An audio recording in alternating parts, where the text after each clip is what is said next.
Kita mulai dari jam 7 membaca ratib. Ratib susunan. Susunan apa? Susunan ibadah kepada Allah. Kita lihat orang tua kita. Dalam 15 menit kita dibawa ke alam pendekatan dengan Allah Subhanahu wa taala. 15 menit. Quran, zikir, salat ala Nabi. Hubungan kita dengan as-salafun yang sudah tidak ada, Fatihah. Doa, semua dalam hanya waktu 15 menit. Coba di dalam kehidupan kita bayangkan as-salafun as-salihun. Ayam dari Habib Ali bin Muhammad al-Habib. Jangan jauh-jauh dari Habib Ali al-Habib ke atas. Bagaimana ibadah mereka? Bagaimana ibadah mereka? Hanya dengan 15 menit kita dibawa ke sana. Dan Anda jangan anggap ringan itu yang kita baca tadi. Masya Allah, kalau kekayaan mungkin kita sudah lebih kaya dari orang yang terkaya. Alhamdulillah kita masih dihubungkan dengan orang-orang tua kita yang salihin. Amin ya rabbal alamin. Jangan kita putuskan hubungan kita dengan mereka. Kalau ingin selamat di dunia jangan merasa kita lebih, merasa mereka itu bodoh, jangan. Teruskan, ya. Kita sambung nih, sambung silsilah kita, sambung cara ibadah kita, sambung husnudzon kita kepada mereka. Insya Allah mereka akan menyambungkan kita dengan Rasulullah, dan Rasulullah akan menyambungkan kita dengan Allah yang menyebabkan dukhuluna al-jannah. Amin ya rabbal alamin. Ini hari akhir ayat tasyrik tadi. Sohibul Bait telepon. Sohibul Bait, tahu nggak Sohibul Bait? Sohibul Makam. Ini akhir ayat tasyrik, Bib. Ngaji tidak? Dia hari itu. Kenapa? Apa hubungannya haji dengan ayat tasyrik? Tambah bagus. Justru tambah bagus. Bukankah mereka yang berayat tasyrik di sana, tahlul tsani di Makkah, mereka sedang apa? Ibadah kepada Allah Subhanahu wa taala. Kita di sini juga beribadah. Jadi nggak ada hubungannya. Ya, jangan gara-gara ayat tasyrik, ya, atau Tis'ah Muharram matalan, Asyura Muharram, ya kecuali begini. Ya, itu kita sedang silaturahmi, ada ibadah yang lain. Maka itu kita maafin kita. Yang baca ratib, yang wirid, yang pengajian, yang mau zuat lagi, nggak ada yang haram. Betul kan? Ibadah kepada Allah Subhanahu wa taala banyak pintunya. Nah, baik. Kita lanjutkan dulu dengan urdah. Maulaya shalli wa sallim daiman abadan ala habibika khairil khalqi kullihim. Shalli wa sallim daiman abadan ala habibika khairil khalqi kullihim. Fa inna li dhimmatan منه بالتسمية محمدا وهو أوفى الخلق بالذمم. مولاي صل وسلم دائما أبدا على حبيبك خير الخلق كلهم. إن لم يكن في معاني آخذا بيدي فضلا وإلا فقل يا زلة القدم. مولاي صل وسلم دائما أبدا على حبيبك خير الخلق كلهم. Kalau nanti yaumul qiyamah ketika kita menyeberang sirat di bawahnya jahannam, itu yang menunggu kita Habibna Muhammad SAW. Cuma kita harus bertanya, ketemu tidak dengan Nabi nanti? Ditolong tidak oleh Nabi Muhammad SAW? Ini Syaikh Burda mengatakan, kalau nanti beliau SAW tidak menarik saya, tidak menolong saya, sudah, ente yakin pasti termasuk orang-orang yang tergelincir di dalam jahannam. Ini menyindir ada sebuah hadis Nabi Muhammad SAW, di mana nanti yaumul qiyamah orang-orang yang menyeberang dari jembatan Siratul Mustaqim, Nabi tunggu. daripada umat yang tunggu Rasulullah SAW. Itu pertolongan terakhir Nabi buat orang tidak masuk ke dalam api neraka. Sebelum nanti tersyafa yang di dalam api neraka diminta dikeluarkan oleh Rasulullah. Itu kalau jatuh dipegang oleh Nabi. Yang menyeberang ada yang apa namanya, ada yang sambil jongkok, ada yang terhuyung-huyung, ada yang tergantung, sampai ada yang secepat kilat, ada yang dengan kambingnya, ya, dengan sapinya yang dia apa namanya korbankan dengan ikhlas, ya, ada yang dengan masjidnya, dengan musallanya, dan dengan majelisnya insyaallah. Tapi ada orang-orang yang dia jatuh, diambil tangan oleh Nabi, ditepak tangan Nabi. Ya, jangan sampai jadi orang ini. Karena ada orang-orang yang semacam itu, kita harus bayangkan bagaimana kalau saya jadi orang yang justru menepis pertolongan Nabi Muhammad SAW. Oleh karena itu jadilah pecinta Rasulullah SAW. Bagaimana cintanya Rasulullah perlu diucapkan? Tidak perlu. Apabila kita cinta kepada Nabi, mari hidupkan sunnah-sunnahnya yang kita mampu. Saya paham kehidupan sekarang dengan kehidupan yang lalu jauh berbeda. Tapi kan ada sunnah-sunnah yang mudah kita laksanakan. Ya, sunnah-sunnah yang mudah kita laksanakan bisa. Kita bisa sholat, bebliyah, ba'diyah, puasa, Senin Kamis matalan, bangun malam.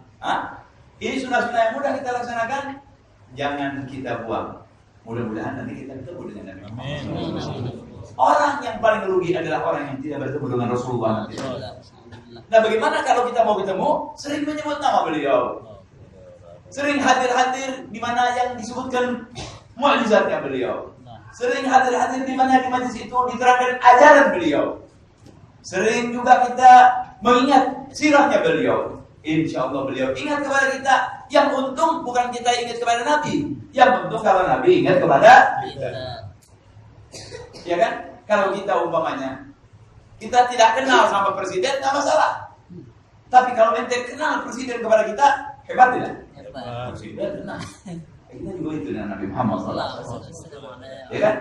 Kalau beliau kenal dengan kita, sayang kepada kita, kita beli di dunia dan segala isinya. Kenapa? Insya Allah kita berada di belakangnya dan dimasuk surga Allah. Ya Allah, masuk dalam surga Allah SWT. Nah, hasyahu an ya'rima ar-ra'ati makarimahu aw yarji'al jaru minhu ghayra muhtarami. Mawlaya salli wa sallim daiman abada ala habibika khairil khalqi kullihim. Ketika kita berbuat baik kepada Nabi, jangan takut. Ketika kita bersalawat kepada Nabi, bib saya kurang khusyuk, jangan. Bib saya cinta kepada Nabi, tapi saya banyak sedikit mengamalkan sunnah Nabi, jangan takut. Ketika masih ada ingatan Nabi, ada hubungan dengan Nabi, ada pegang tali dari Nabi, Nabi tidak pernah mengecewakan orang yang dekat dengan beliau. Enggak pernah orang yang datang ditolak oleh Nabi Muhammad SAW. Tidak ada kata-kata tidak dari Nabi Muhammad SAW. Semua iya kalau perlu dia korbankan dirinya untuk kita. Pertanyaannya, korban kita untuk Nabi apa? Korban kita untuk Nabi apa? Kita masih jauh, saudara. Mari, Nabi tidak pernah nolak. Nabi tidak pernah mengusir. Nabi tidak pernah mengecilkan kita. Lihat itu. Haja wa ya'rim ar-radi makarimahu. Mustahil orang yang mengharapkan sesuatu dari Nabi enggak dapat, mustahil. Ini urusan dunia, Saudara. Ini urusan dunia. Tentang kebaikan akhirat, Nabi lah yang paling afdalnya manusia, yang paling tahu balas budinya manusia. Beliau katakan lagi, "Au yarji'al jaru minhu ghairu muhtarami." Tetangganya enggak ada yang tidak mulia di sisi Nabi Muhammad SAW. Baik ia orang Islam ataupun dia orang kafir. Siapa itu? Habibuna Muhammad sallallahu alaihi wasallam. Orang yang paling beruntung ada yang paling dekat dengan Nabi Muhammad sallallahu alaihi wasallam. Mudah-mudahan kita dekat dengan Allah dan Nabi Muhammad. ومنذ ألزمت أفكاري مدائحه وجدته لخلاص خير ملتزم صل وسلم دائما أبدا على حبيبك خير الخلق كلهم ولن يفوت الغنى منه يدا تربت إن الحياة ينبت الأزهار في الأكم مولاي صل وسلم دائما أبدا على حبيبك خير الخلق كلهم اللهم صل وسلم وبارك عليه بسم الله الرحمن الرحيم بسم الله الرحمن الرحيم الحمد لله رب العالمين اللهم صل على سيدنا محمد وعلى آله سيدنا محمد اللهم إني أسألك رحم النبي وحفظ المرسلين وإلهام الملائكة المقربين اللهم أغنني بالعلم وزينني بالحلم وأكرمني بالتقوى وجملني بالعافية يا أرحم الراحمين. Sebelum kita lanjutkan pembacaan kitab Safinatul Najah yang disyarahkan oleh Habib Ahmad bin Umar Syafiri dengan Nailul Raja, mari kita berjanji masing-masing kepada diri kita untuk mempunyai di dalam hari-harinya wiridan sholawat kepada Nabi. Kita berjanji malam ini ke depan akan punya wiridan sholawat kepada Nabi. Terserah sirahnya mau sotibiyah, mau sholat Tijaniyah, mau sholat al-azimiyah, terserah. Pokoknya kita punya wiridan kepada Nabi minimal 10. Mau berjanji? Ayo berjanji kepada diri kita, mulai ini hari saya harus bersolawat kepada Nabi minimal 10 hari. Insya Allah akan ada hasilnya buat kita. Amin. Apalagi lebih. Ya, alhamdulillah. Sudah janji. Awas. Janji adalah utang, harus dibayar. Jangan karena saya, karena siapa? Karena Allah. Dan kita ingin dekat dengan Nabi Muhammad SAW, supaya ada ikatan kita dengan Rasulullah SAW. Baik, kita lanjutkan. Malam ini kita akan membaca kitab Safinatul Najah yang masalahnya masih dalam urusan sholat. Ya, masih dalam urusan sholat. Bismillahirrahmanirrahim. Alhamdulillahirabbil alamin. Wassalatu wassalamu ala asyrofil anbiya'il mursalin sayyidina maulana Muhammadin wa ala alihi wa sahbihi ajma'in. Amma ba'du. Afwan. Balik al-Malik rahimahullahu ta'ala wa naf'a bihi wa bi'ilmi ad-darain amin. Wa huwa Syekh bin Salim bin Sumair al-Hadrami fi kitabih Safinatul Najah ila an qala faslun syurutul qudwati 11. Saya sudah baca sebagian, tapi karena sudah terlalu lama, saya akan mulai dari awal lagi supaya kita ingat kembali. Ya, kalau kita sembahyang, dilihat dari segi jumlah sembahyang, ada sembahyang sendiri, ada sembahyang berjamaah. Ketika kita sholat lebih dari satu, itu namanya sholat jamaah. Ya, banyak di sholat berjamaah. Yang Nabi katakan bahwa sholat jamaah 27 kali lebih daripada sholat sendirian. Nah ini nggak pakai modal nih. Kalau kita bisa, bismillah, laksanakan. Sedapat mungkin kita laksanakan sholat jamaah. Ini cara ngambil ganjaran yang cepat. Nggak bisa di masjid, di musola. Nggak bisa di musola dengan keluarga di rumah. Banyak cara, ya, supaya kita bisa melaksanakan sholat berjamaah. Nah, Islam ini kan aturan. Agama Islam ini agama aturan. Kalau Anda kenal puasa, ada aturannya. Haji, ada aturannya. Dagang, ada aturannya. Menikah, ada aturannya. Sholat pun Ada aturannya. Ketika aturan ini dilaksanakan dengan baik, insya Allah sholat kita diterima oleh Allah SWT. Korban ibadah ada aturannya, ya kan? Islam ini aturan. Rugi orang yang membenci Islam. Orang yang membenci Islam berarti membenci aturan. Ya kalau itu aturan orang. Aturan siapa ini Islam? Allah Subhanahu yang tidak mungkin salah. Setiap orang yang menyalahi aturan Allah, bukan Allah yang rugi, bukan Allah yang salah, dia yang hancur, dia yang rugi. Maka jadilah kita orang-orang yang mentaati peraturan ini. Ya. Baik. Nah, sekarang sholat jamaah. Di dalam sholat jamaah, ketika kita melihat orangnya dibagi dua. Kenapa? Ada imam, ada makmum. Semua punya hak dan kewajiban. Mana yang membagi ilmu? Ada ilmunya. Kalau jadi imam bagaimana? Jadi makmum bagaimana? Kalau tidak ada peraturannya, kacau ini urusan. Nggak bisa dong. Pemimpin mau dipimpin oleh rakyatnya. Rakyat pemimpin harus ada cara. Si rakyat juga kepada pemimpin harus punya tata cara. Baru akan jadi akur klop. Sholat juga demikian. Supaya sholat jamaah kita benar, ada ilmunya. Ini kita diajarkan sekarang. Bagaimana kalau kita menjadi makmum? Apa begitu saja kita masuk dengan imam? Bolehkah kita berdiri di depan imam? Bolehkah kita menarik imam? Bolehkah kita memperingati imam? Kapan kita harus ingatkan imam? Dan kapan kita harus berpisah diri dengan imam? Kan ini ada peraturan. Ketika kita paham peraturannya, insya Allah ibadahnya juga enak kita laksanakan. Ya, nah, jadi syarat untuk menjadi makmum ini ada 11 macam. Anda jangan bingung dengan 11-nya. Sebab ketika kita gerak, kita akan ingat insya Allah. Ya.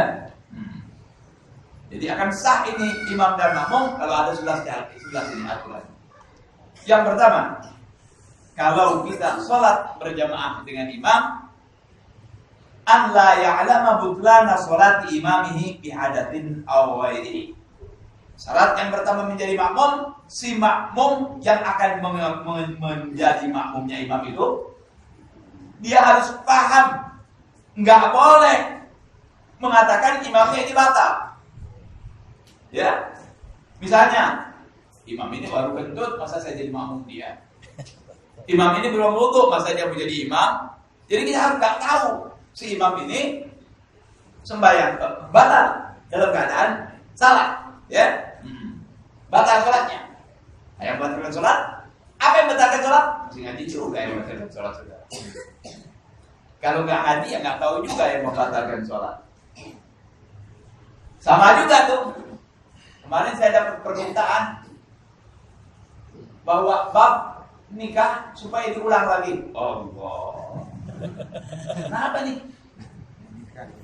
Kenapa? Wah asyik jamaah kata bab nikah. Baru babnya saudara. Bagaimana kalau nikahnya? Nah ini ada aturannya juga.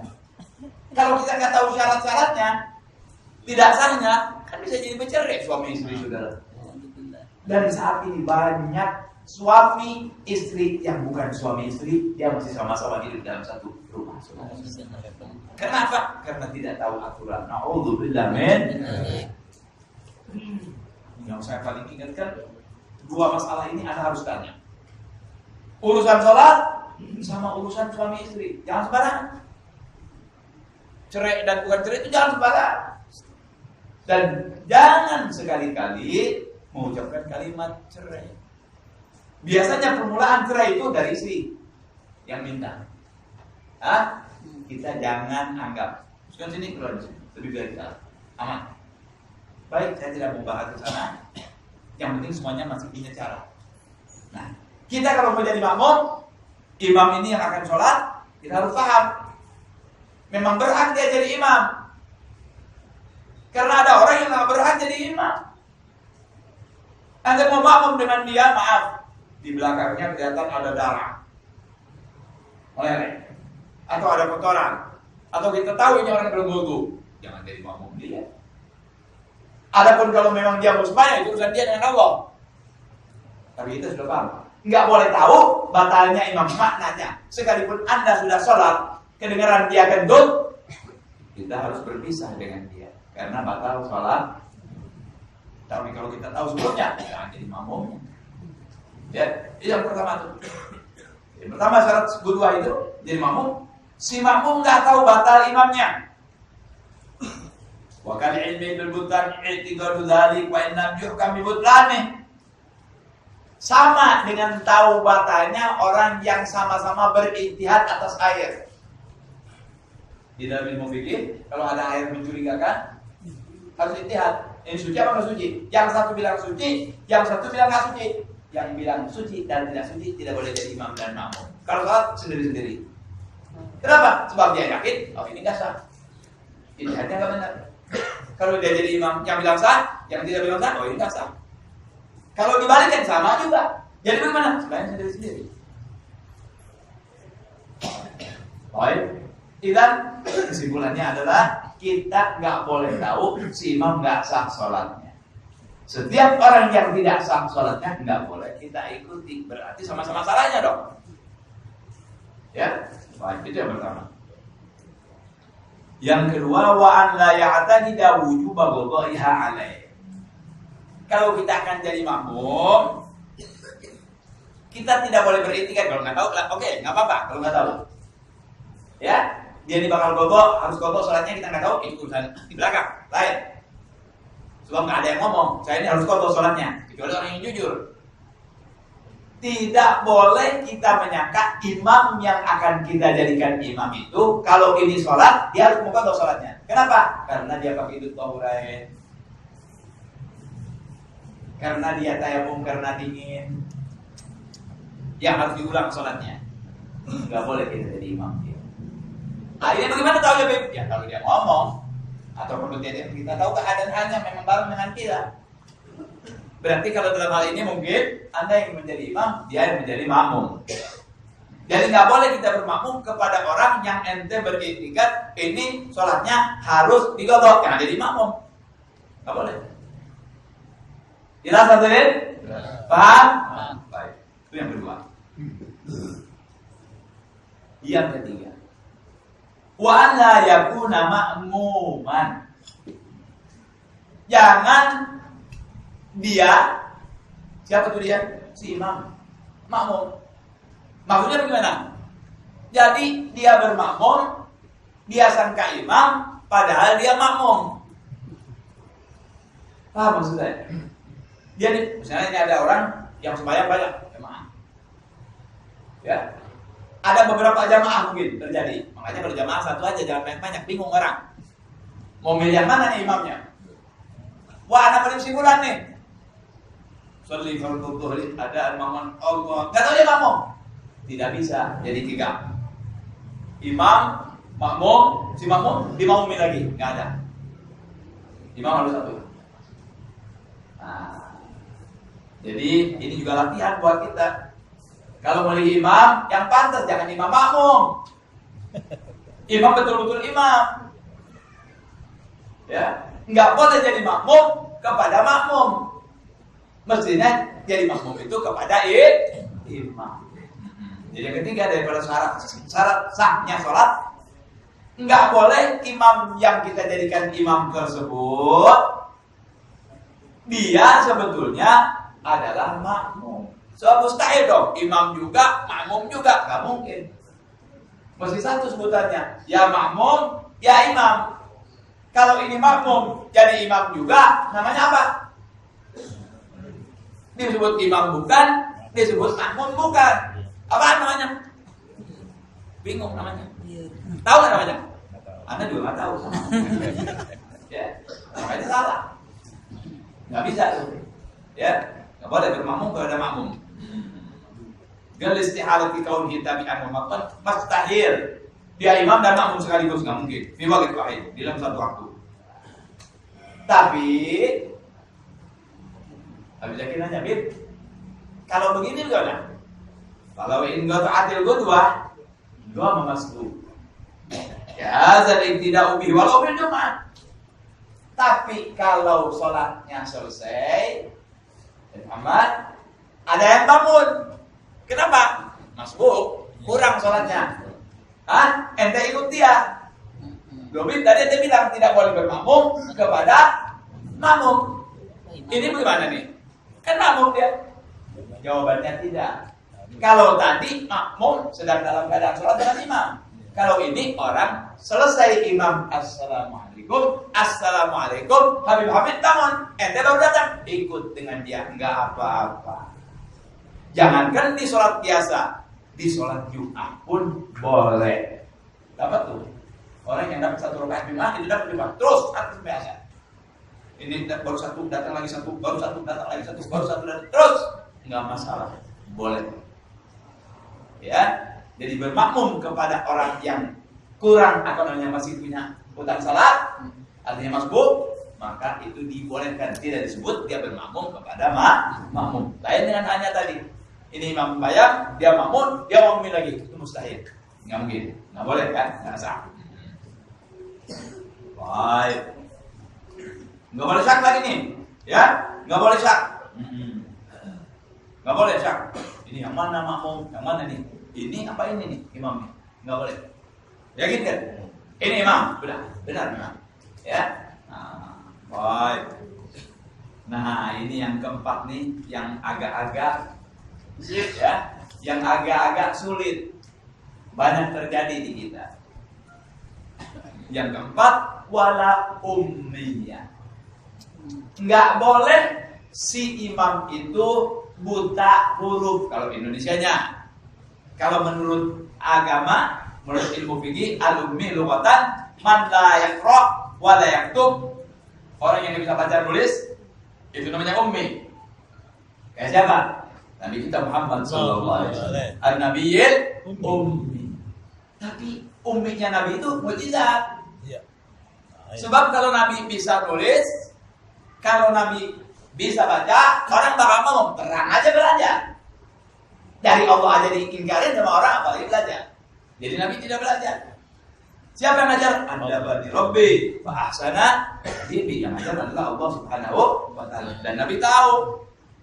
Kalau ini tulisan walaupun Nabi nggak bisa baca, Nabi tahu. Ketika Nabi disuruh tanda tangan, kalau nggak salah dalam perjanjian Hudaybiyah, itu suruh tanda tangan, ya. Sayyidina Ali suruh ngapus kalimat perumpamaan Rasul. Kata Sayyidina Ali, nggak mau Sayyidina Ali. Ya. Kemudian siapa yang nanda? Nabi. Benar tanda tangannya. Di mana tanda tangannya? Walaupun Nabi tidak baca dan tidak bisa tulis. Ente jangan menjadi Nabi. Nggak bisa baca, masa urusan nulis. Kayak orang Palembang, maaf nih kalau ada orang Palembang. Ada pakai jenazah meninggal. Kebetulan semua yang hadir nggak ada habaib yang sudah satu habaib.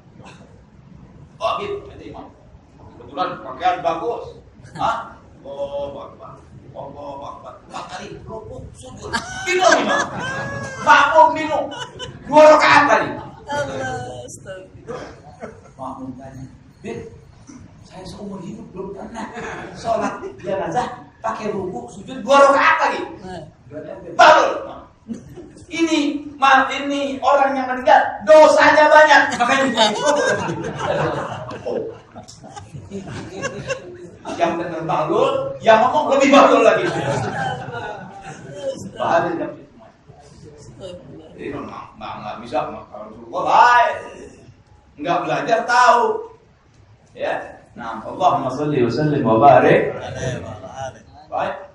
Jadi nggak boleh itu imam ummi. Maksudnya apa ummi di sini? Man la yuhsinu harfan minal Fatihah. Dia punya kelemahan ucapannya di dalam pembacaan Fatihah ada yang nggak benar. Bismillahirrahmanirrahim. Apa tuh? Ha jadi ra. Ha jadi ha. Hamzah jadi ain. Yang begini nggak boleh jadi imam. Anda jangan gengsi. Kan itu pemberian Allah.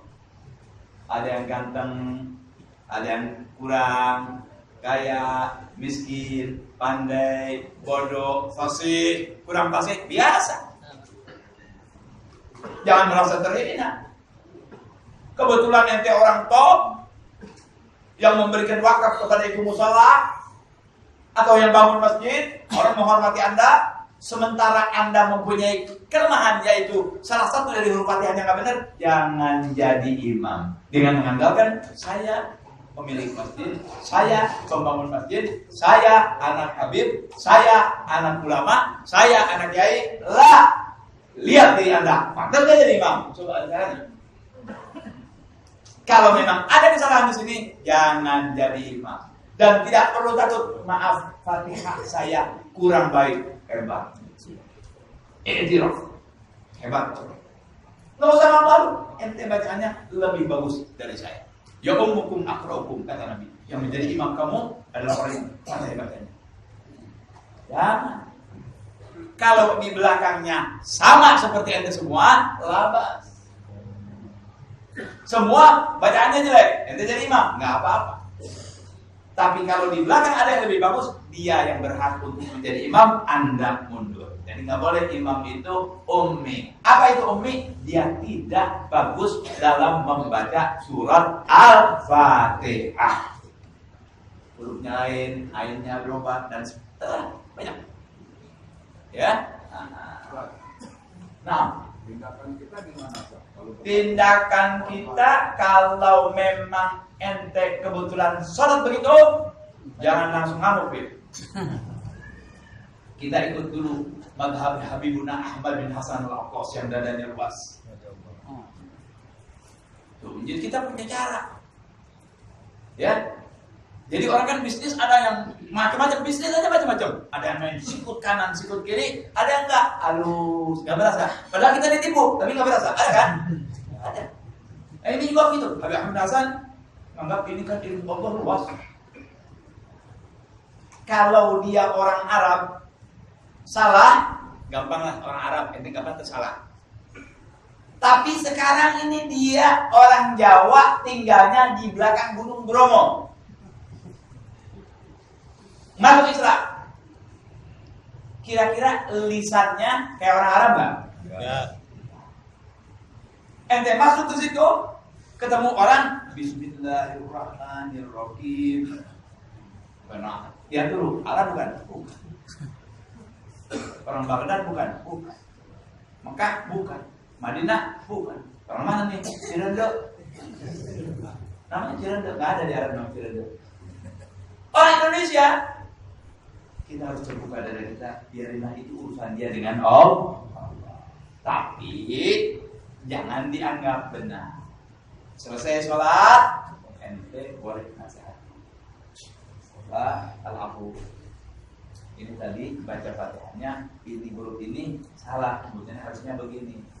Jadi sebaiknya kata ulama, kalau begini nih nggak boleh jadi imam dulu, harus pelajari dulu sebaik mungkin. Kalau sudah bagus, baru jadi imam supaya bisa membatalkan syarat antara sholat antara makmum dan imam. Cuma pertanyaannya, kira-kira ente mampu nggak ngomong begitu? Nggak diterima, kadang ada. Ya itu dia. Kan la yukallifullahu nafsan illa wus'aha. Ya kalau habis bikin nanti nggak ada urusan. Ya kan? Tapi orang kadang-kadang ada yang nggak mau terima. Ya, kalau yang ikut hawa nafsu, apalagi kayak tadi, jangan. Anak Fatihah anak kurang bagus. Lisan anak agak pelot, ente aja yang imam. Yang saya. Kadang-kadang orang ente kasih tahu, bukan terima kasih. Soal tahu lo. Umur berapa lo? Umur 70 tahun. Ini masjid bapak gua yang wakaf. Emang ada hubungannya sholat dengan wakaf? Ada hubungannya sholat dengan umur? Tidak. Yang ada hubungannya bacaan Anda dengan sholat ada hubungannya. Makmum dan imam ada hubungannya, ada caranya. Jadi jangan sembarangan. Kalau demikian adanya, lihat Islam ngajar orang. Ngajar orang tahu diri, saudara. Kan kalau ngaji nih, dia bilang, oh tadi Anda dengar kalau Fatihahnya kurang bagus, nggak boleh jadi imam. Panggil dong guru. Kalau tidak barangkali keluarga di rumah, coba tolong dengerin nih. Anak baca Fatihah, bagaimana? Bagus nggak nih Fatihah saya? Keluarga bilang bagus, sahib bilang bagus ke guru. Guru, anak baca Fatihah. Kadang-kadang malahan guru tuh Anak punya guru rahmatullah alaihi Abu Muhammad Maliki nggak mau jadi imam saja. Mungkin dia mau uji kita. Baca Fatihahnya benar apa enggak? Hah? Suruh baca. Kalau gurunya bilang udah bagus, alhamdulillah lulus gitu. Silahkan Anda jadi imam. Tapi minimal barangkali sekarang masya Allah ilmu pengetahuan luar biasa. Ente nggak usah panggil guru, panggil siapa? Panggil HP. YouTube. Dengar ya, saya baca ya, jadi ulang lagi. Bismillahirrahmanirrahim. Beres? Ayo kita ulang lagi ya. Dibilang iya. Kita ulang. Sama itu sendiri. Bisa kan? Bisa. Tapi lebih baik ada orang lain. Ya. Yang paling susah mengetahui salah sendiri. Yang paling gampang nyalahin orang. Betul kan? Kalau paham buat sendirinya agak susah. Sekalipun ini mungkin waduh sudah ajib nih bacaan anak sudah ya kan? Kori. Ya, kalau udah ya dia ikut bacaan pula, baca lagamkan segala macam ya kan? Sudah ajib bacaan. Belum tentu suruh orang. Ya, suruh orang, apalagi orang yang nggak asik sama ente, itu lebih ajib lagi. Orang yang nggak asik sama ente lebih asik lagi. Yang nggak demen sama ente, suruh dengar. Mau baca nih Fatihah, tolong dengerin. Yang ngomong, belum ngaji. Allah mau ngaji lagi dia lah. Itu kalau dia bilang betul bacaan wah hebat. Kalau musuh yang sudah bilang kepada anda benar, sudah pasti jaminan musuh itu. Sebab dia apa namanya tidak kalian nggak demen kok kemana? Ya. Alhasil, jangan menjadi imam kecuali perbaiki bacaan Fatihah. Anda dulu minimal yang kelihatan. Yang disebutkan di sini hanya soal urusan Fatihah. Padahal itu juga harus bagus. Tahiyatnya kan wajib juga itu. Tasyahud kan wajib. Takbirnya. Ya, takbir juga kan wajib. Salam tidak wajib. Jadi perbaiki. Jadi yang keempat maksudnya adalah dari syarat sahnya menjadi makmum, si imam jangan kacau hurufnya, syaddahnya, tetapi makmum baik. Imam Bismillahirrahmanirrahim. Makmum Bismillahirrahmanirrahim. Bukan makmumnya. Jangan. Harus makmumnya dari imam. Yang begitu, bagus. Ya. Atau makrosnya enggak benar. Kebanyakan. Ya, merubah huruf. Ya, ada orang yang merubah huruf. Ya, kalau nggak bisa. Kaf jadi qaf. Ya. Banyak. Anda bisa tahu itu. Dan rahimahullah, rajulun arfa terhadap sih. Dirahmat oleh Allah satu orang yang tahu kadar dirinya. Saudara, tawadhu itu bukan kelemahan. Tawadhu itu justru menunjukkan Anda punya jiwa besar, kehormatan. Bukan jadi lemah, bertawadhu tidak. Itu Anda orang besar. Sebab apa tidak sombong? Anda nggak bisa nih baca Fatihah. Imam betul. Kebetulan dia anak orang terhormat, betul jadi imam karena hidup. Bacaan Anda kurang baik. Anda nggak mau. Itu tawadhu mengangkat Anda. Nggak ada orang ngomong ini orang, waduh, sok nih. Nggak ada. Paling orang ini masya Allah ya. Dia anak orang besar, kiai besar, disuruh jadi imam, dia mengatakan bacaan anak kurang baik, yang nggak ada jadi imam. Tawadhu namanya. Bukan jadi rendah. Tawadhu itu justru mengangkat diri Anda, menunjukkan Anda orang yang tidak sombong. Jadi jangan lalu tawadhu, jangan. Kecuali tawadhunya dibuat-buat. Nah itu lain. Tawadhu dibuat-buat, tawadhu kharaf namanya lain. Lah jangan. Itu nggak benar. Kalau benar, masya Allah, kalau diminta, man tawadhu arafah Allah. Siapa yang tawadhu, diangkat oleh Allah. Ini enggak tawadhunya. Kalau ada orang tajir, tunduk-tunduk, ngomongnya halus. Nggak pernah nama panggil bos kelamaan bosok. Ya kan? Kalau sama yang pagorap kamu keras. Apa ya? Bos, ya bos, itu siap bos. Semua siap. Ya? Kalau sama bos, kalau sama pagorap lah. Ini bukan tawadhu ini namanya saudara. Ya, tawadhu. Kan gitu tawadhu. Tadi kita tawadhu tuh. Ya. Dia orang besar, suruh ke depan, nah, ada di sini aja, nggak apa-apa, di sini aja. Padahal manusia duduk di depan, dia nggak mau. Itu kan tawadhu, tapi jangan keterlaluan tawadhu nanti saudara ya. Jangan keterlaluan, tawadhu belakang, di jeblak. Jangan. Ya. Ya, satu contohnya ini minta maaf, ya.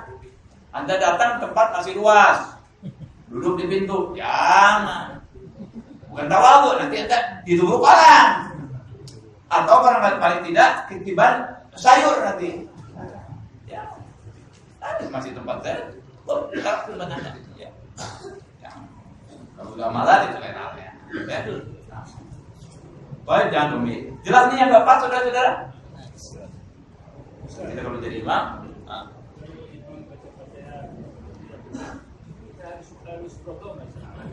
Kalau imam membaca Fatihah seperti itu. Ya kalau hati ente bagaimana? Apa? Kalau dia mengatakan ini, ya kalau memang di sini, karena ada ulama kan seperti tadi kamu Hasan, ya sudah dah. Kalau memang orang yang nggak bisa, ya, kalau dia memang syak, bukan harus kodok lagi. Waktu begitu dengar, mukarat atau Farid, langsung sendiri. Jadi salam, Allah Akbar, itu makmum nih. Bismillahirrahmanirrahim. Alhamdulillahirabbil alamin. Dengar ente nih. Hah? Jangan diam ente ngomong. Imam, bacaan ente enggak benar. Ana mau sendiri sembahyang. Berarti itu konsekuensi. Itu yang benar. Ya. Benar salahnya. Ya. Jadi gimana? Langsung aja mondok, jangan kemana-mana. Ustaznya dia dalam hati sendiri korban. Bisa nggak jadi fitnah? Nggak jadi fitnah bisa. Sekalipun kita sedang sembahyang sama-sama. Siapa yang tahu kalau di luar itu? Lihat bang anda tuh itu. Tertutup nggak usah keluar salah. Mau berapa hati kita sembahyang sendiri. Begitu dia ruku, terserah ruku kita ruku lagi. Bukan ikutin dia. Nggak usah ngomongin. Oh, saya sudah berobat. Oh, tunggu saya berhenti. Saya tidak bukan itu. Enggak usah ngomongin. Di hati saja niat. Saya niat mufarad. Sembahyang. Enggak ketahuan sama orang. Assalamualaikum. Bisa nasihatin, bismillah ente nasihatin. Kalau bakal jadi fitnah, jangan cari orang yang bisa. Cari orang yang bisa. Sebab kadang-kadang saudara, kata orang ahli hikmah, orang Bibli mana? Laisa kullu ma ta'rifuhu taquluhu. Enggak semua yang ente tahu walaupun betul, ente ngomong enggak semua. Sebab kadang-kadang jadi madarat kalau tidak tepat waktu. Jadi orang mau ngomong itu harus tahu kata orang sekarang sikon. Situasi dan jangan melawan arus walaupun ente benar. Apa ya? Murid, kalau tadi yang ditanya itu kalau sholat Jumat terbatas. Jelas. Sudah jelas. Tapi biasanya kalau orang-orang sholat Jumat biasanya orang pilihan ya. Nah, itu nanti dia lihat itu ya. Kelas. Tidak Jumat jadinya zuhur. Bukan salah ente, Bis. Bukan salah ente. Salah imamnya. Enggak masalah, ya. Nah, kita enggak bicara Jumat atau bukan Jumat. Nah, ini kejadian nih. Ya, masih ini nggak apa-apa. Walaupun mungkin sedikit ada luka. Ada satu orang baru keluar dari gurunya. Khutbah Jumat. Dia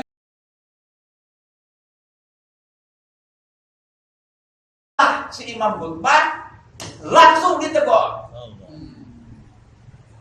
Ditegur nggak terima, orang jarang dong ditegur terima, jarang kecuali orang-orang yang masya Allah ya yang ditegur diterima tuh biasanya nggak terima, muridnya juga nggak terima, digebukin habis, benjut, pulang ke gurunya, karena Kiawaludi, ente kenapa nih? Kalau dia guru, saya digebukin orang guru, apa sebabnya? Dia salah khutbahnya gini saya dengar marah, saya di apa? Dikeroyok, dikeroyok. Ada gitu bahasa Bogor dirempuk. Dikeroyok. Tahu ya. Maka keluarga, tidak setiap yang engkau tahu kamu ngomong. Belum tentu jadi sahabat, jangan. Kalau bukan tempatnya nggak bisa, jangan. Mesti pas tempatnya baru bisa. Baik. Kamu jangan begitu nanti. Mau balas? Oh, bulunya juga pintar juga, nggak senang juga bulunya begitu ya. Datang kira-kira 1 bulan lagi nanti sana. Bagaimana? Guru yang setiap hari dari dia disebab di apa namanya di apa? Itu ada jenggotnya segala macam. Nanti ente ikut sembahyang dengan dia sampai setelah salam dan ente khutbah puji dia dan katakan, siapa yang mau keberkahan ambil salah satu dari jenggot. Beres di khutbah ini guru masya Allah alim besar ini. Siapa yang ingin masuk surga ambil 1 lembar dari jenggotnya. Yang makmum iya semua. Curhat tidak lebih dari ambil jenggotnya dari terbalas. Pinter. Saya tidak mengatakan sisi ini Bib, bahwa ketika kita akan berbicara jangan sembarangan, lihat dulu sikonnya. Kalau walaupun benar, kalau salah nggak bisa, kacau. Jadi harus tahu tempatnya. Oke ya? Baik. Nah, yang dikatakan sholat Jumat tadi kan, bahwa waktu di khutbah Jumat itu tahu tuh kalau dia tuh melakukan bacaan dia itu roh dibaca roh semua tuh kan. baik. Kayaknya dekatnya gitu. Nah kita waktu pas lakukan sholat Ustaz, kita ini di berdirinya di mana Ustaz? Apa kita ikutin langsung dengan sholat dia? Apa kita keluar? Kalau dia memang seperti itu, kalau ente keluar kan ente rugi. Bib. Kalau ente keluar kan ente rugi. Kalau dalam khutbah nggak masalah dah. Ini masalah dalam soal sholat. Ya kan? Nah, kalau kebetulan memang jatuh di sini dan tidak terlalu fatal salahnya Habib, kenapa itu tidak ikut salah satu ulama yang mengatakan sudah biarin antara dia dengan Allah Subhanahu wa taala. Ambil di situ aja. Tapi sudah jadi catatan, kalau dia imamnya saya nggak mau. Sudah jadi catatan buat ini. Tapi kita lakukan sholat tadi nggak? Boleh lakukan sholat lebih bagus. Nanti ada godok sholatnya. Ya. Tapi godok cuma nggak ada Bib. Godoknya apa? Ya. Jadi memang susah ya. Yani kalau bukan orang Arab ya memang begitu. Jadi kita juga ya inilah, yani kebesaran orang dulu ya. Bagaimana arahnya? Nabi kan tak begitu. Nabi mengatakan yassiru wala tu'assiru, basyiru wala tunaffiru. Kalau kita mau terlalu kencang ke sini, susah yang baru masuk Islam. Ya, yang baru-baru atau yang omongannya kurang bagus di negerinya sendiri, sementara kita tidak bisa mimpin, kan nggak jadi nanti. Ya, jadi mesti ada tenggang rasa, tapi tenggang rasa yang tidak membenarkan kesalahan. Nah, kita terangkan. Kemarin tapi juga ya sudah yang berroboh. Satu orang, subhanallah, jadi itu ngingetin yang lain ya, saudara. Ada satu orang baca Quran, yang satu mujawid muratil, ajib bukan baca Quran. Kan ada tuh orang baca Qurannya ajib, hurufnya semua. Yang satu baca Qurannya kuat. Jadi hafal hasil, tapi baca Quran, ajib baca Quran. Ini nggak kuat, ente. Dia satu kali sabar.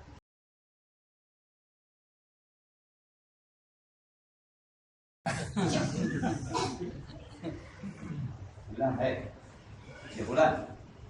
Dia Salim, maaf kalau ada yang namanya Salim. Lim, anak salah baca? Iya. Anak mau tanya sama ente. Quran ini siapa yang menurunkan? Allah. Quran ini punya siapa? Punya Allah. Ente jangan ikut campur. Gua mau ulet-ulet ini Quran. Mau apa? Mau apa itu? Dia bilang Quran punya Allah. Yang menurunkan Allah, bukan punya ente. Anak ulet-ulet Quran ini. Mau apa ente? Kalau kedapatan orang yang seperti itu. Jadi yang mudah sudah telat, ya begitu jadi kita harus tahu cara. Ya. Jadi orang lagi asyik baca Quran disalahin, baca Quran disalahin. Tak tahu caranya. Ya begitu. Ada gerbah tadi. Ada bukan apa itu? Ngomong apa? Kalau dapat orang yang begini, mau ngomong apa? Hah? Repot. Ini sama dengan ada orang di Bogor yang tos minal. Udah meninggal sekarang orang. Ini orang luar biasa, adatnya luar biasa. Satu hari rumahnya bocor. Dia lagi tidur. Istrinya bilang, "Mang, bocor, Mang." Tes, bocor. Dia kasih tahu sama istrinya, "Mang, ini bocor." Iya. Ngomong lagi nih istrinya, "Mang, bocor." Iya, saya tahu ini bocor. 3 kali dia ngomong, "Oh, kamu ngomong lagi ini bocor." Iya. Ada galah tidak? Ada. Ambil sini, biar banjir. Ada orang yang begitu, Be. Jadi orang begitu. Hah? Oh iya, harus. Banjir aja. Dan nggak apa-apa, biar dia nggak pusing, ada bunyi, ada ketawa. Ya, baik. Di alhasil, kalau Anda akan jadi imam, lihat dulu diri Anda siapa. Lihat dulu bacaan Anda bagaimana. Jangan hukumin orang lain. Yang paling bagus kita hukumin diri kita aja dulu. Ya, jadi jangan selalu besar hati orang menjadi imam. Ya. Barangkali Anda belum pantas menjadi imam. Yang kelima, wa an la yataqaddam ala imamihi bil mawqif. Enggak boleh makmum itu berdiri di depan imam.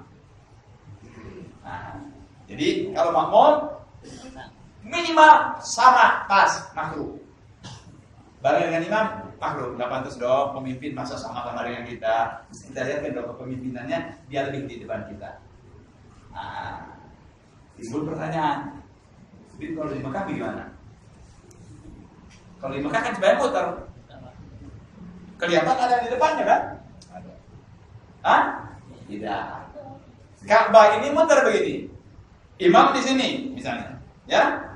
Imam antara dia dengan Ka'bah 1 meter, makmum biasanya 1,5 meter. Walaupun sama-sama di depannya, kan di depannya. Tapi biasanya makmum di belakang imam. Ada mazhab lain yang membolehkan imam kalau dalam keadaan tertentu mendahului lebih di depan imam. Itu mazhab Imam Malik, tapi kita nggak boleh. Kita kasar, ya nggak boleh kita sembahyang sementara kita berdiri di depan imam. Itu syarat yang kelima supaya sah tidak menjadi makmum. Yang keenam, wa an ya'lama intiqalatu imamihi. Kita harus tahu perpindahan dari rukun ke rukun yang lain dari imam tersebut. Imma ente melihat langsung, dengerin nama saya. Imma ente melihat langsung atau melalui makmum yang di depan kita atau melalui muballigh. Allahu Akbar, tahu di ruku. Allahu Akbar, jadi makmum. Tapi kalau ente di radio nggak bisa. Di TV di Mekah ente sholat di sini nggak bisa. Ya. Jadi itu kalau kita di masjid mungkin nggak kelihatan, sofnya tetap bersatu, kita bisa mengandalkan ini. Sah makmum kita. Ya, karena imam melihat makmum di depan kita itu adalah imam. Bagian jauh dari imam itu siapa? Makmum depan ente. Loh bagaimana? Dia depan imam lagi. Imam ujungnya siapa? Imam yang benar. Atau muballigh. Kalau di tempatnya dia karena ada tingkat bawah tingkat atas masjidnya, atau mungkin dia di luar tapi masih tetap di bagian masjid dengan muballigh. Allahu Akbar, Allahu Akbar. Loh kenapa? Karena bagaimana ente ikut dengan imam karena ente nggak tahu perpindahan imamnya. Iya kan? Kenapa? Karena lebih lambat 2 rukun, lebih cepat 2 rukun tanpa ada sebab bisa membatalkan sholat kita. Oleh karena itulah syarat menjadi makmum itu tahu perubahan imam dari rukun ke rukun yang lain, baik dengan melihat langsung atau dengan makmum yang ada di depan kita atau dengan cara al-muballigh. Jelas hadirin? Jelas. Kemudian yang keberapa nih? 7. Yang ke-7. Wa an yajtami'a fi masjidin aw fi thalathi mi'ati zira'in taqriban. imma kita dengan imam di masjid sama, yang sama di situ dalam masjid, atau kalau jauh, kalau sopnya memang bersatu sampai 2 km pun nggak apa-apa, ini makmumnya. Dan jauhnya itu dihitung bukan dari masjid, dari ujung masjid. Jadi dihitung Anda jauh itu bukan dari imam, bukan dari ujung masjid. Ya, tetapi itu kalau ada makmumnya ke belakang. Kalau yang di masjid, imam di sana, kita di sini, sah sebenarnya, sah. Cuma tidak dapat fadilah jamaah. Sah salatnya, fadilah jamaah nggak dapat. Ya, nah kalau tidak, jadi kita kalau memang menjadi makmum, bismillah kita dekat dengan imam. Ya itu harus ada usaha. Bagaimana ya? Datang dong yang benar. Ya, nah datang di waktunya yang tepat. Nah, ya, nah, sekarang jauhnya boleh. Imam di sana sah. Ya seperti tadi, fadilah jamaah nggak dapat. 100 meter tuh imam di sana depan itu. Yang tadi ya, gerakannya dia sah, ikut sah. Ya, tapi kenapa nggak dekat saja, kenapa? Kalau memang masih bisa, ya, tapi secara sah itu ikut.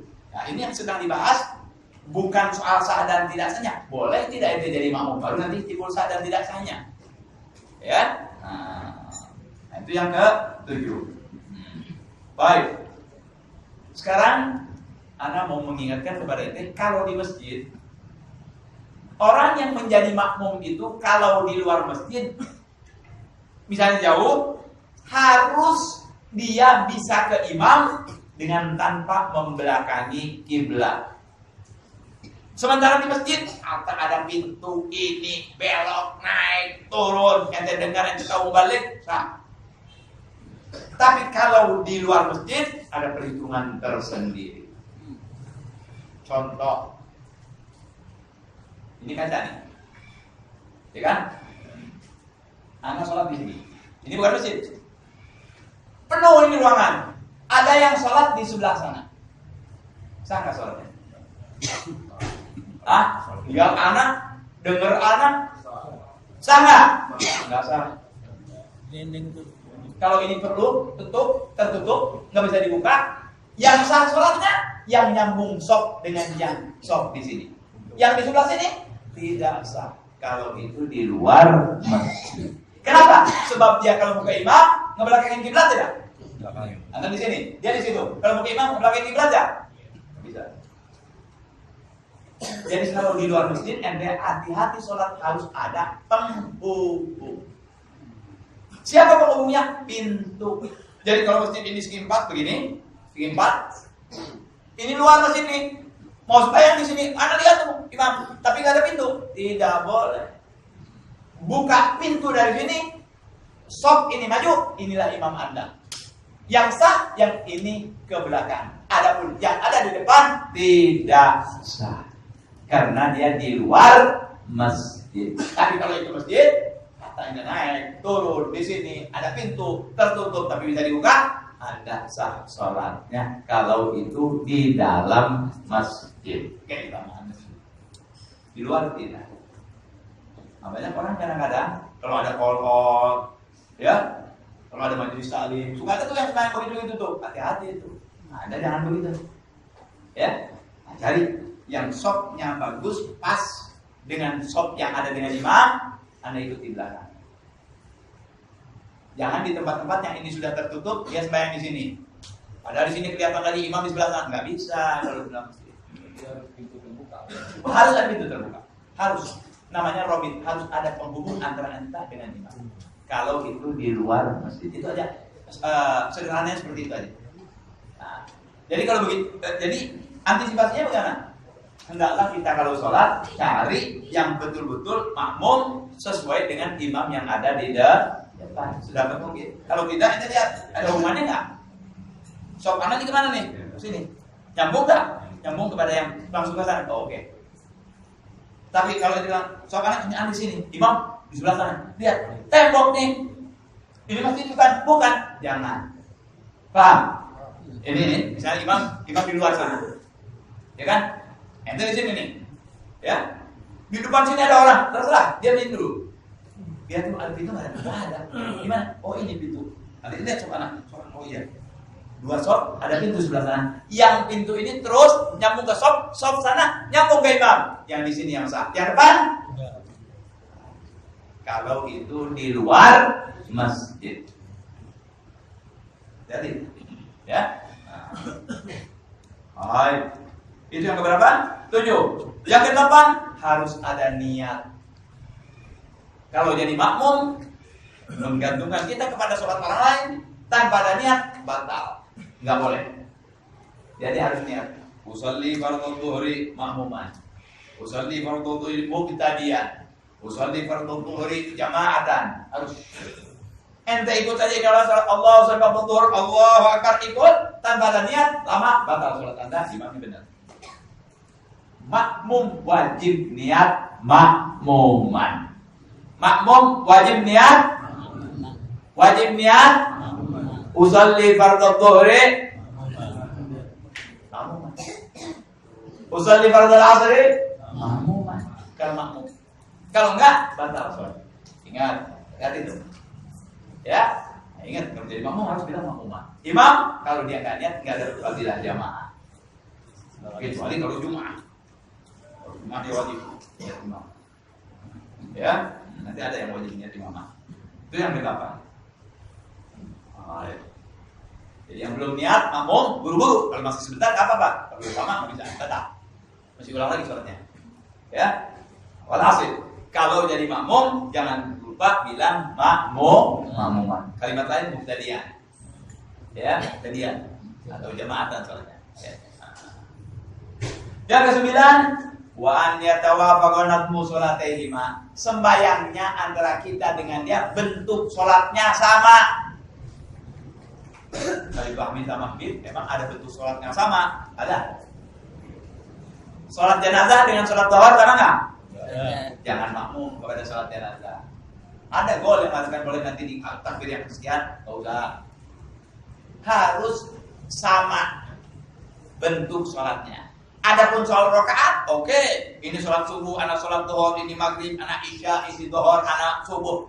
Nggak ada muskilah. Sholat rakaatnya. Ya, soal itu nggak apa-apa. Selama itu sama bentuknya. Itu bentuknya sama tuh. Zuhur, asar, maghrib, isya sama. Sunat. Yang lain sunat juga nggak bisa. Ya, tapi lah faktor yang sama satu dengan fardu.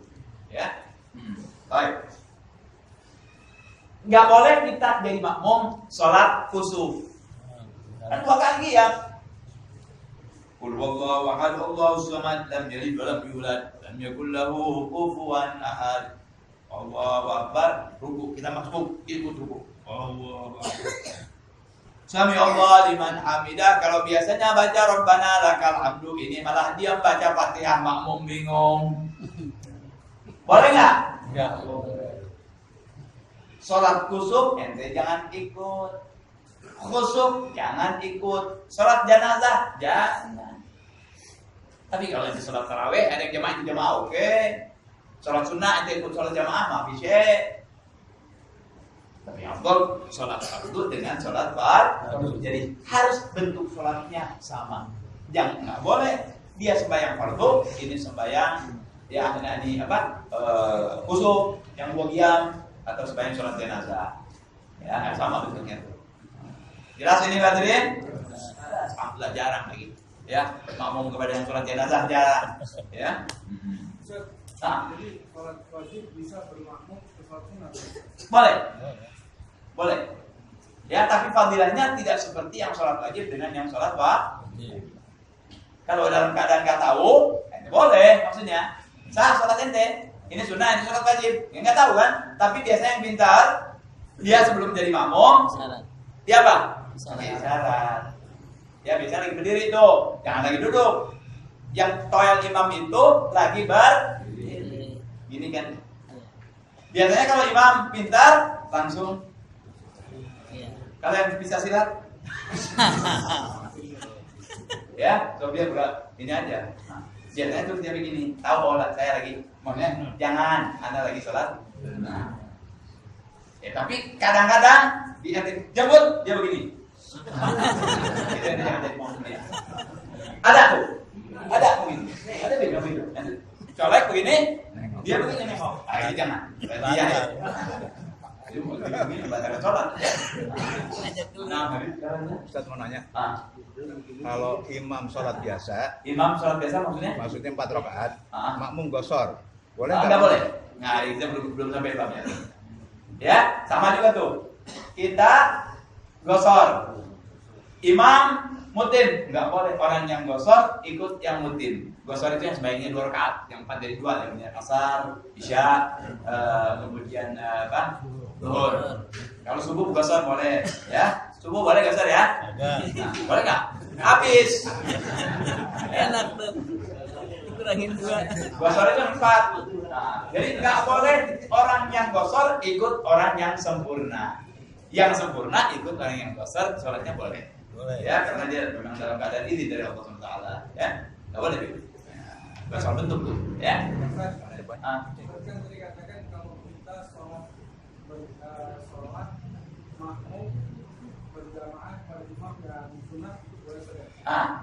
Apalagi sunnahnya yang biasa dijamaahkan seperti sholat taraweh, ya, sholat witir yang di Ramadan. Nah itu boleh. Kita lagi sholat sunnah, ada yang tempat mau sama si tanda aja karena itu boleh. Enggak, lebih bagus ente kasih karena boleh. Tapi kan lebih afdal sholat sunnah itu dengan sholat wajib itu dengan yang wajib, bukan dengan sholat sunnah. Ya, sholatnya dia lebih afdal dari sholat ente sunnah, dia wajib. Jadi ente kasih tahu, jangan seolah-olah ente begini di Islam. Jangan ente cari yang lebih afdal dari anak menjadi imam, karena anak ini itu omongan sebetulnya. Wahai makmum, jangan bermakmum kepada anak ini sholat sunnah, mendingan sholat sunnah. Kalau ente sama anak cuma dapat khamsin alif, sana ente dapat sejuta. Oh yang mana? Gak ngomong aja ente. Cuma dengan begini aja sudah ngomong. Itu omongan. Itu bahasanya kalau dibahasakan itu seperti begitu. Lihat, orang Islam itu senang orang lain maju, ya kan? Jangan senang orang lain salah. Senang orang lain maju kalau itu baik. Nah, seperti itu, dia mau yang ini aja. Nah, ya, seperti itu, ya. Seandainya itu aja apa-apa, ya. Nggak usah dibilangin, oh anak tadi sembahyang sunnah, nggak usah. Nggak ada niat tuh, ya. Tapi kalau kita udah tahu ini sembahyang sunnah, jangan jadi bangun dia, jangan, ya. Jangan sepadan dengan tidak. Ya. Itu min hayatiatil boleh, tapi awalnya tidak sama dengan yang sembahyang sama fardu dengan fardu, ya. Baik. Kemudian yang ke-11. Yang 11 betul ya? 10. Yang 10. Jadi yang tadi yang 9 bentuk sholatnya sama. Ya, jangan fardu, ini apa namanya? Sholat jenazah. Ini sholat kusuf atau usuf. Yang ke-10 tidak boleh kita muhalafah, bikin kesalahan yang sangat tidak diterima. Maksudnya, ya, daripada syarat menjadi makmum itu enggak boleh si makmum meninggalkan yang imam kerjakan atau mengerjakan yang imam tinggalkan. Dianggap jelek tuh, ya. Seperti misalnya imam sujud sahwi, ente nggak sujud sahwi, nggak boleh batal, harus ikut. Imam nggak tasyahud awal, ente punya pilihan 2. Ia sembahyang mufaraqah atau ente ikut imam. Subhanallah, imam tak berdiri. Kalau imamnya pintar gak bakal duduk lagi, batal kalau duduk lagi. Dia imam tahiyat awal, set bangun, Subhanallah, tetap bangun. Ente ini pilihannya 2. Ia niat mufaraqah atau ikut. Nanti bakal datang babnya. Bab lain nih. Bagaimana harus itu? Kita ikut imam. Walaupun imam itu lupa. Karena apa? Inilah kehebatan imam, nanti dia nganggu. Harus. Untuk bahasa imam itu hukumnya wajib. Ikut. Kalau nanti nggak mau ikut, mufaraqah, sembahyang sendiri, nggak apa-apa. Tapi sayang jamaahnya hilang. Kalau niat mufaraqah hilang jamaahnya sudah. Habis. Ya. Nggak boleh, itu namanya yukhalifahu fi sunnah al-mukhalafah. Ya. Fi'lan atau tarkan. Kalau tarkan imam saja tilawah, ya, makmum sujud nggak boleh. Au imam sujud, makmum nggak sujud nggak boleh. Imam meninggalkan tasyahud awal, makmum tasyahud awal nggak boleh. Imam nggak tasyahud awal, makmum tasyahud awal nggak boleh. Pokoknya nggak boleh. Kita kalau jadi makmum mesti ngikutin imam. Mesti ngikutin imam kecuali kesalahan imam fatal. Itu tadi di dalam sunnah. Tapi kalau dalam yang fardu nggak boleh ente ikut. Itu sunnah. Sujud tilawah sunnah. Sujud sahwi sunnah. Tasyahud awal sunnah. Tapi kalau yang wajib, rukun, nggak boleh. Yang salah kita ikut. Dia nyebur sumur, sendiri lu nyebur sumur, nggak mau. Allahu Akbar. Qul huwallahu ahad. Allahus samad. Lam yalid, wa lam yulad, wa lam yakul lahu kufuwan ahad. Maksudnya apa? Fatihah. Allahu Akbar, terus Fatihah. doa baca Fatihah. Waduh, gitu kan. Saya habis itu Allah Fatihah lagi. Ruku itu. Ruku. Qul huwallahu ahad. Ini ceritanya. Oh, ceritanya. Ya, dan salat nih. Qul huwallahu ahad, Allahus samad, lam yalid, wa lam yulad, lam yakul lahu kufuwan ahad. Terus apa? Ruku. Ini langsung wah sujud. Subhanallah. Tetap aja sujud. Subhanallah sujud. Nah, ini tinggalkan. Salah soalnya nih. Ini salah. Jangan ikut sujud ente. Batal juga salatnya. Dia batal, imam enggak batal, dia batal. Yang salah enggak boleh kita ikut. Tapi tadi tasyahud awal, sujud tilawah, sujud sujud sahwi, ya itu masalah yang sunnah. Tapi kita sebagai makmum harus ikut. Ditinggalkan ataupun di jalan oleh imam kita ikut. Tapi yang fardu nggak boleh kalau imamnya salah. Ya, kunut. Imam ninggal kunut, ente ninggal kunut nggak apa? Itu. Tapi kalau kunut khusus dia boleh baca. Imam tidak baca. Biasanya imam yang pintar bagian kunut dilamain. Sujudnya dilamain seperti di Saudi. Nggak baca kunut kan? Jadi dia sujud dikasih lama supaya kita sempat baca doa aku. Tapi jangan sampai imam sudah dua kali sujud tahiyat bil alamin kita masih gini, jangan. Ya. Tapi perlakuan imam waktu pas sujud tadi sudah diingatkan kalau kalau dia sadar dengan kondisi pemikiran tadi. Bangun lagi, harus bangun. Kalau yang sunnah dia nggak boleh kembali. Seperti tadi imam dia tasyahud awal. Yang wajib tadi. Ya. Kalau yang sunnah tadi tasyahud awal sunnah. Dia lupa nih. Mestinya rakaat kedua nih tasyahud awal imam langsung Allahu Akbar. Sudah berdiri begini. Subhanallah. Jangan turun. Subhanallah, jangan turun. 3 kali subhanallah. Goblok. Itu enggak boleh turun lagi. Batal semua. Ya kan? Kata makmum, imam salah. Iya, tapi enggak boleh itu turun lagi. Sama aja sholatnya kalau dia kata. Ya. Jadi kalau itu tasyahud awal enggak apa-apa. Kita berdiri, dia enggak boleh kembali lagi. Tapi kalau tadi sujud, dia masih ruku, subhanallah, sujud tetap. Subhanallah. Tidak bisa batal kalau sengaja dia. Kalau sengaja enggak apa-apa. Bukan dia. Mubarakah. Kita mubarakah. Kita sembahyang sendiri. Waktu sekali kita ingatin itu sudah mubarakah. Ayo iya. Kalau begitu dia enggak bangun, kita mubarakah. Kan sudah subhanallah, enggak bisa juga. Subhanallah, ya. Sebenarnya 1 kali subhanallah sudah cukup. Keberlakuan dia begitu kita ingatin subhanallah 1 kali dia langsung naik Ustaz. Ikut, enggak apa-apa. Iya, kan berarti benar itu. Subhanallah dia bangun, langsung dia bangun, langsung dia ruku. Kenapa? Itu tadi itu. Nanti sujud sahwi. Itu kita ikut sujud sahwi. Imam sujud sahwi, yang ada sujud sahwi awas. Nah, bisa batal nanti. Nah, ya. Yang terakhir wa an yutabi'ahu. Yang ke-11 dari surah kedua adalah si makmum ngikutin imam, ya, bil makan wal af'al wal ihram, ngikutin imam. Allahu akbar, Allahu akbar, Allahu akbar, Allahu akbar, ya. Baik.